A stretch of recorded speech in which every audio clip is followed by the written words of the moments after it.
새벽기도에 나오신 여러분들을 주님의 이름으로 환영합니다. 다 함께 샘물의 기도를 하나님께 드리겠습니다. 마음 모아 샘물의 기도를 하나님께 드립니다. 내가 산을 향하여 눈을 들리라. 나의 도움이 어디서 올까? 나의 도움은 천지를 지으신 여호와에게서로다. 아멘. 천지를 지으신 창조주 하나님, 오늘도 주의 도우심을 구하오니 우리의 발걸음을 지켜주시고 주와 동행하는 하루 되게 하소서. 교회와 예배를 위해 기도합니다. 이스라엘을 지키시는 이는 졸지도 아니하시고 주무시지도 아니하시리로다. 아멘. 교회를 지키시는 하나님, 우리 샘물교회를 주의 손으로 굳게 붙잡아 주시고 보호하여 주옵소서. 함께 모여 예배하며 기도하기를 힘쓰는 거룩한 공동체 되게 하시고 예배를 사모하며 예배의 기쁨을 누리며 주의 임재를 경험하는 예배되게 하소서. 목장을 위해 기도합니다. 여호와는 너를 지키시는 이시라. 여호와께서 내 오른쪽에서 내 그늘이 되시나니. 아멘. 하나님 아버지, 샘물의 목장을 지켜 보호하여 주옵소서.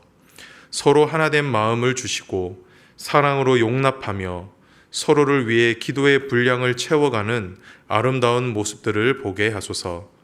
세상에서 얻을 수 없는 가장 귀하고 값진 것을 목장에서 받아 누리게 하시고 목장을 위해 헌신하는 목자들에게 힘과 능력을 더해 주소서. 다음 세대와 청년들을 위하여 기도합니다. 낮의 해가 너를 상하게 하지 아니하며 밤의 달도 너를 해치지 아니하리로다. 아멘. 다음 세대와 청년들을 지키시는 하나님, 우리 샘물의 자녀들이 어두운 시대 속에서 더욱 밝은 빛을 비추는 거룩한 자들로 자라가게 하소서. 코람데오의 신앙을 굳게 지키며 가는 걸음 위에 주의 복을 날마다 더하여 주소서. 선교와 선교사님을 위해 기도합니다. 여호와께서 너를 지켜 모든 환난을 면하게 하시며 또 내 영혼을 지키시리로다. 아멘. 세계 각지에 흩어져서 주의 복음을 전하는 선교사님들을 지켜 주옵소서. 어려움과 문제를 이겨내게 하시고 모든 필요를 채워 주옵소서. 사역 현장에 주의 역사와 영광이 나타나며 귀한 열매 맺게 하옵소서. 나라를 위해 기도합니다. 여호와께서 너의 출입을 지금부터 영원까지 지키시리로다. 아멘. 하나님 아버지, 이 나라를 주의 손으로 지키시며 통치하여 주옵소서. 온 세계가 어려움 속에 있지만 위정자들에게 지혜를 주셔서 국정 운영을 잘하게 하시고 나라의 안정을 더해 주옵소서. 오늘도 샘물 성도의 하루를 지켜주시고 주의 뜻대로 인도하여 주소서. 예수님의 이름으로 기도합니다. 아멘. 오늘 우리에게 주시는 하나님의 말씀은 에스라 9장 10절에서 15절 말씀입니다. 우리 하나님이여, 이렇게 하신 후에도 우리가 주의 계명을 저버렸사오니 이제 무슨 말씀을 하오리이까? 전에 주께서 주의 종 선지자들에게 명령하여 이르시되 너희가 가서 얻으려 하는 땅은 더러운 땅이니 이는 이방 백성들이 더럽고 가증한 일을 행하여 이 끝에서 저 끝까지 그 더러움으로 채웠습니다. 그런즉 너희 여자들을 그들의 아들들에게 주지 말고 그들의 딸들을 너희 아들들을 위하여 데려오지 말며 그들을 위하여 평화와 행복을 영원히 구하지 말라. 그리하면 너희가 왕성하여 그 땅의 아름다운 것을 먹으며 그 땅을 자손에게 물려주어 영원한 유산을 물려주게 되리라 하였나이다. 우리의 악한 행실과 큰 죄로 말미암아 이 모든 일을 당하였사오나 우리 하나님이 우리 죄악보다 형벌을 가볍게 하시고 이만큼 백성을 남겨주셨사오니 우리가 어찌 다시 주의 계명을 거역하고 이 가증한 백성들과 통혼하리이까?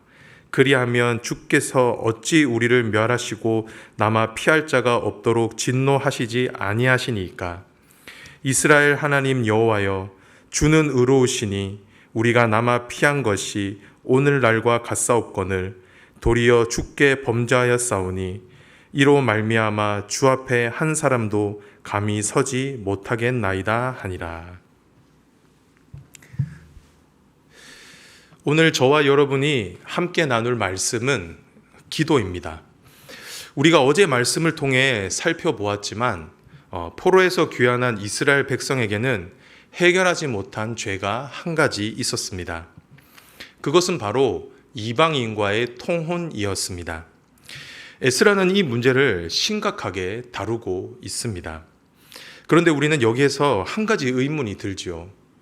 왜 에스라는 다른 많은 죄 중에 이방인과의 통혼 문제를 다룰까?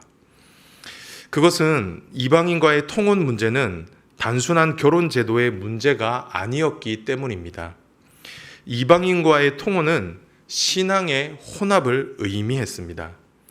그렇기에 다시 신앙을 세우기 원했던 이스라엘 공동체의 입장에선 아주 큰 문제였던 것이죠. 하지만 이 문제는 결코 쉽게 다룰 수 있는 문제는 아니었습니다. 왜냐하면 이들은 이미 결혼을 했기 때문입니다. 이미 결혼해서 자식 낳고 알콩달콩 잘 살고 있었기 때문이죠. 그렇기에 이 문제를 공론화시킨다라고 하는 것은 결코 쉬운 일이 아니었습니다. 이것은 아마 에스라에게도 마찬가지였을 것입니다. 하지만 에스라는 이 문제를 직면했습니다. 그러면서 에스라가 가장 먼저 했던 행동이 무엇이었습니까? 바로 기도였습니다. 에스라는 가장 먼저 하나님께 기도했습니다. 자신의 힘으로는 어떻게 할 수 없는 이스라엘의 죄악을 두고 하나님께 기도했던 것입니다. 그런데 그 한 사람의 기도가 무너진 이스라엘의 신앙이 회복되는 출발점이 되었던 것입니다. 사랑하는 성도 여러분, 우리는 이 에스라의 기도를 통해 무너진 우리의 신앙을 다시 세울 수 있는 길이 무엇이며, 그리고 그 시작이 어디서부터 시작되는지를 잘 알 수가 있습니다. 그 시작이 무엇입니까? 바로 기도입니다. 저와 여러분이 하나님께 기도할 때 우리의 무너진 신앙이 다시 회복될 수 있는 것입니다. 이것이 성경이 우리에게 일러주는 도전입니다. 바라기는 이 사실을 믿음으로 받으시고 무너진 신앙을 다시 세우기 위해 기도할 수 있는 저와 여러분이 되시길 주님의 이름으로 축복합니다. 그런데 오늘은 특별히 신앙을 다시 세우기 위해 저와 여러분이 기도할 때 어떻게 기도해야 하는지에 대해서 오늘 본문이 잘 가르쳐주고 있는데요. 그렇다고 하면 우리가 무너진 신앙을 다시 세우기 위해 기도할 때 어떻게 기도해야 할까요? 세 가지로 살펴보도록 하겠습니다. 첫 번째입니다.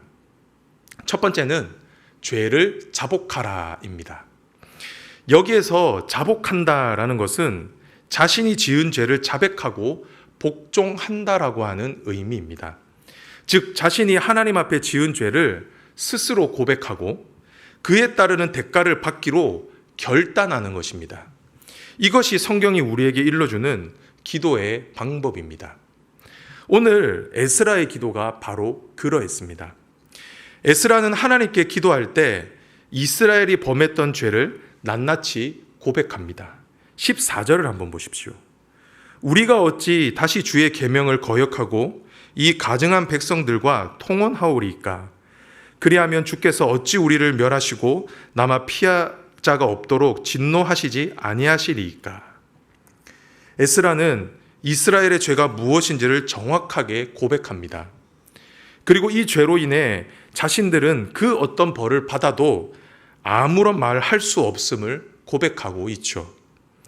우리는 이런 에스라의 기도를 통해 에스라의 기도가 얼마나 진실했으며 절박했는지를 볼 수가 있습니다. 이처럼 성경은 우리의 영적인 회복은 우리의 영적인 현 주소를 정확하게 아는 데서 시작한다라고 말씀합니다. 그리고 자신의 치부를 정확하고 확실하게 드러낼 때 회복이 가능하다라고 말씀합니다. 그런데 우리가 여기에서 죄를 자복한다라고 말을 할 때 지켜야 할 중요한 원칙 몇 가지가 있습니다. 그것이 무엇이냐면, 먼저는 저와 여러분은 죄를 자복할 때 말씀에 비추어서 죄를 고백해야 한다라는 것입니다. 이 말이 무슨 말이냐면 내가 생각했을 때 죄라고 생각하는 것을 고백해서는 안 된다라는 것입니다. 오히려 저와 여러분은 말씀의 거울 앞에 우리의 삶을 비추어 봐야 합니다. 그리고 하나님의 말씀이 죄라고 지적하는 그것을 고백해야 한다라는 것입니다. 그리고 한 걸음 더 나아가 저와 여러분이 죄를 자복할 때에는 숨김없이 자복해야 합니다. 그리고 철저히 고백해야 합니다. 술에 물 탄 듯이 두루뭉술하게 추상적으로 죄를 고백해서는 안 된다라는 것입니다. 회개할 때는 나의 죄를 정확하고 분명하게 고백할 줄 알아야 한다라는 것이죠. 사랑하는 성도 여러분, 회개는 그렇기에 결코 쉬운 일이 아닙니다. 나의 죄를 인정하고 그 죄를 드러내고 그에 따르는 대가를 받겠다라고 하는 것은 웬만한 결단과 의지가 아니고서는 결코 할 수 없는 일입니다. 하지만 저와 여러분이 마음을 열어 주님 앞에 참되게 죄를 자복하고 나아갈 때 주님께서 저와 여러분에게 사죄의 은총을 내려주시는 것입니다. 바라기는 이 사실을 믿음으로 받으시고 신앙의 회복을 위해 주님 앞에 나와 진실하게 자신의 죄를 자복할 수 있는 저와 여러분이 되시길 주님의 이름으로 축복합니다. 두 번째입니다. 우리의 무너진 신앙을 회복하기 위한 기도는 어떤 기도일까? 그것은 바로 하나님의 성품에 기대는 기도입니다. 기도할 때는 하나님의 성품에 기대어 기도하라 입니다. 우리는 앞선 말씀을 통해 저와 여러분의 신앙 회복의 출발점이 나의 죄를 자복하는 것이라고 배웠습니다. 그런데 우리는 이 지점에서 오해를 하면 안 되는 것이 한 가지 있습니다. 그것이 무엇이냐면 저와 여러분의 신앙 회복은 우리의 믿음 어린 회개에서 비롯되는 것은 아니라는 것입니다. 분명 우리의 회개가 신앙 회복의 출발점이 될 수는 있습니다. 하지만 우리의 회개 때문에 하나님께서 우리의 믿음을 회복시켜 주시는 것은 아니라는 것입니다. 오히려 우리의 회복은 온전히 하나님께 달려 있습니다. 즉, 우리가 죄의 용서함을 받고 하나님 앞에서 회복될 수 있는 것은 우리를 향한 하나님의 의로운 성품 때문이다라는 것이죠. 그렇기에 저와 여러분은 기도할 때 나의 열심이나 나의 의로움보다는 하나님의 성품에 기대어 기도를 해야 한다라는 것입니다. 오늘 에스라의 기도가 바로 그러했습니다. 에스라는 기도할 때 자신의 진실함과 간절함에 기대지 않았습니다. 오히려 에스라는 하나님의 성품에 기대어 기도했습니다. 13절을 한번 볼까요? 우리의 악한 행실과 큰 죄로 말미암아 이 모든 일을 당하였사오나 우리 하나님이 우리 죄악보다 형벌을 가볍게 하시고 이만큼 백성을 남겨주셨사오니. 에스라는 과거 이스라엘이 겪었던 바벨론 포로 생활을 떠올리며 자신들이 포로 생활을 할 수밖에 없었던 것은 자신들의 범죄 때문이었다라고 고백을 합니다. 그런데 이 이후의 기도를 한번 보십시오. 우리 하나님이 우리의 죄악보다 형벌을 가볍게 하시고 이만큼 백성을 남겨주셨사오니 라고 고백을 하고 있습니다. 무슨 말입니까? 자신들은 하나님께 범죄하였지만 하나님은 이스라엘 백성들에게 자비를 베풀어 주셔서 이스라엘이 완전히 멸망하지 않게 하시고 그들로 하여금 다시 이스라엘로 돌아오게 하셨다라는 것입니다. 이런 에스라의 기도는 15절에서 정점을 이루게 됩니다. 에스라는 15절에서 이스라엘 백성들을 이렇게 돌아오게 하신 하나님이 어떤 분이신지를 분명히 고백을 하고 있는데요. 15절 상반절을 한번 보십시오. 이스라엘의 하나님 여호와여 주는 의로우시니. 에스라가 고백한 하나님이 어떤 분이었습니까? 의로우신 하나님, 직역하면 너그러우신 하나님이었습니다. 즉 이스라엘 백성들은 언제나 하나님을 배신하고 하나님의 뜻을 버렸지만 하나님은 항상 이스라엘을 너그러움으로 다스리셨다라는 겁니다. 그러니 지금도 어떻게 해달라는 것입니까? 지금도 그 너그러움으로 용서해 달라라는 것입니다. 회복시켜 달라라는 것이죠. 이처럼 에스라의 기도는 철저히 하나님의 성품, 특별히 하나님의 의로우심에 기대는 기도를 올려드렸던 것입니다. 그렇게 했을 때 이스라엘의 회복이 있었던 것이죠. 자, 그렇다고 하면 왜 에스라는 하나님의 성품에 기대어 기도했을까요? 그것은 바로 에스라가 하나님의 본심을 알고 있었기 때문입니다. 에스라는 이스라엘을 향한 하나님의 마음을 알고 있었습니다. 하나님의 본심은 이스라엘을 심판하는 것이 아니었습니다. 하나님은 이스라엘의 회복을 원하셨습니다. 이스라엘 민족이 하나님의 거룩한 백성이 되는 것을 원하셨던 것이죠. 에스라는 이런 하나님의 진심을 알았기 때문에 그 하나님의 진심과 성품에 기대어 기도할 수가 있었던 것입니다. 하나님께서 응답하실 것을 믿었기 때문이죠. 성도 여러분, 저와 여러분도 마찬가지입니다. 우리를 향한 하나님의 본심은 심판이 아닙니다. 우리를 향한 하나님의 마음은 저와 여러분이 하나님의 백성답게 거룩을 회복하는 것입니다. 그렇기에 저와 여러분은 하나님께 기도할 때 다른 그 무엇보다 우리를 향한 하나님 아버지의 마음과 하나님의 성품에 기대어 기도해야 하는 것입니다. 특별히 과거에 이미 우리에게 베풀어 주셨던 은혜를 붙잡고 기도하고 저와 여러분에게 주신 약속의 말씀을 붙잡고 기도해야 하는 것입니다. 그렇게 할 때 그 말씀이 살아서 저와 여러분의 신앙을 다시 회복시켜 주시는 겁니다. 바라기는 이 사실을 믿음으로 받으시고 기도하실 때 하나님의 성품에 기대어 기도할 수 있는 저와 여러분이 되시길, 그래서 응답받는 기도를 드릴 수 있는 저와 여러분이 되시길 주님의 이름으로 축복합니다. 마지막인데요. 마지막으로 우리에게 주시는 말씀은 우리 신앙을 회복하라입니다. 즉 공동체적 기도를 회복하라는 것입니다.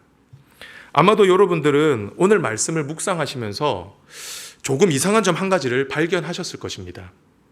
그것은 에스라는 자신의 이스라엘의 죄를 자신의 죄로 여기며 기도하고 있다라는 것입니다. 분명 에스라는 이방인과 통혼하지 않았습니다. 하지만 에스라는 하나님께 기도할 때 이스라엘의 죄를 자신의 죄처럼 여기며 기도했습니다. 우리가 이 사실을 분명히 알 수 있는 것은 오늘 본문에서 유독 우리라는 단어가 상당히 많이 사용되고 있다는 점이죠. 우리는 이런 에스라의 기도를 통해 신앙 회복에 있어서 중요한 것이 무엇인지를 알 수가 있습니다. 그것은 바로 신앙은 결코 개인적이지 않다라는 것입니다. 신앙은 나만 잘한다고 해서 결코 잘 되는 것이 아니라는 것이죠. 신앙은 언제나 공동체적입니다. 신앙은 함께 세워가는 것이고 각자 서로의 신앙을 격려하고 지탱해 줄 때 온전히 서로의 신앙이 잘 세워질 수 있다는 것이죠. 분명 당시 이스라엘 백성 중에는 이방인과 통혼하지 않은 사람들도 많이 있었을 것입니다.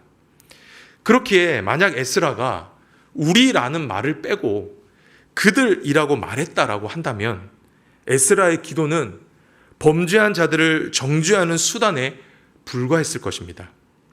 그리고 결국 에스라의 기도를 통해 이스라엘 공동체는 와해될 수밖에 없었겠죠.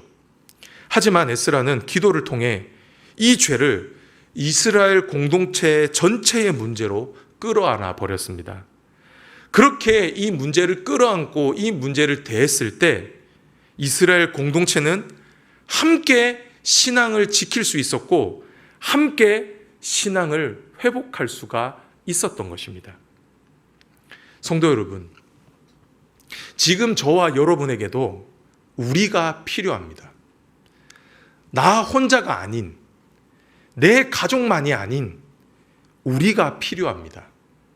내 옆에 있는 성도의 아픔과 약함을 끌어안고 우리라고 부르며 기도하는 신앙이 필요하다라는 것입니다.